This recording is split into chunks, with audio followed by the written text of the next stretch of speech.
know, offense had another really good day. Defense, we got to get better at stopping the run. We got to, every single day, kudos to the offense. Not as many turnovers today, so good day. But the energy, the passion, that's what wins a lot of games, and it showed up today. Seems like things got a little chippy out there. When you're playing hard, it should get chippy. It should never boil over to the locker room or anything like that, but it should get chippy. They have helmets on. There's scuffles and there's arguments, but as long as it doesn't boil to the locker room, and like I tell them, it's how you build great relationships. Relationships aren't built through roses and candy canes. They're built through conflict. If you want a really close team, you have to create conflict. There has to be arguments. There has to be competitive juices versus each other that you have to make up, even though you hated that dude for 30 seconds. That is what a good team is. That's how you build real relationships, not fake ones where the guys are going to come over to my house eventually. Okay, cool. Right? But that's not what you build real relationships. You build real relationships through tough times, right? They're not fabricated. It's real because it happened, right? And I think today some relationships could be built because of the conflict. Hey, Coach, Uriah looked really impressive from my point of view today. Just how much have you seen from him growth-wise, and how high do you think his ceiling really is? Yeah, I think his ceiling is as high as he wants it to go.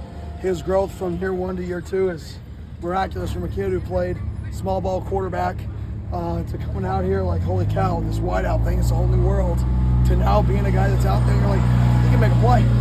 Playing physical, playing with his body, his play strength's up, he's putting the work in the weight room. So really cool to watch. I mean, a lot of our Arizona guys that, we were one of the only people to really recruit.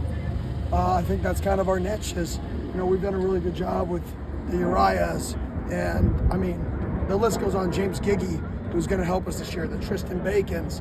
I mean, I could go on about 4 more guys.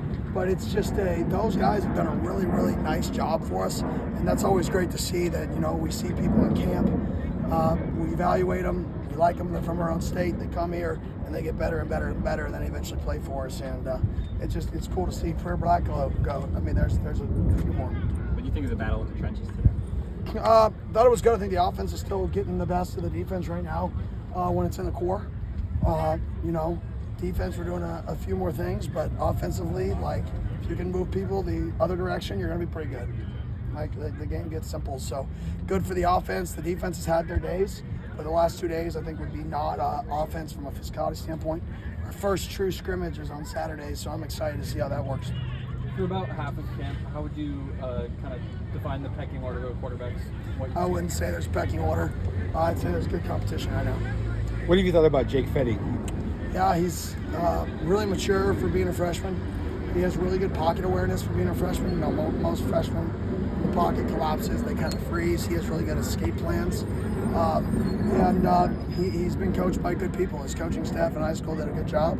You can see that translate to the field and see that translate to him in the meeting room. I believe it was last Thursday. I saw CJ kind of coaching some of his defensive line teammates around. Just how massive has it been to have him back for this one last year, and what do you envision from him this year, just all around? Yeah, I mean, he's what our program's about: toughness, physicality, just the work, the grit, the grind, everything about it. And then he's a good person. Just because we want to be good people and make good decisions and have more fun working harder than anybody in the country, it doesn't mean we don't want badasses. We want tough people. It is tough to play football at a high level. You have to be tough, and CJ is tough. And I think him not being out there, obviously on the D-line, that's a big deal. That's an NFL player missing out of the middle. But somebody else has to step up. Zach Swanson. Him being out, and Mikel Gardner, Ramir being out too. All those guys helping the D-line. So we've got a few guys out. All those guys have been out since the season, so nothing new. But that definitely does complete and puts a lot of pressure on the new guys. Have you seen Rashad and maybe Blazin as some of the guys to step up behind them? Yeah, they've shown up, and so they've shown up and tried to work, and they're getting better and better and better. On Tuesday, you mentioned needing to replace some of the departing pieces on offense from last season. How big is it to have Tyson Brown around for another year? Yeah, Tyson's a great worker, great leader.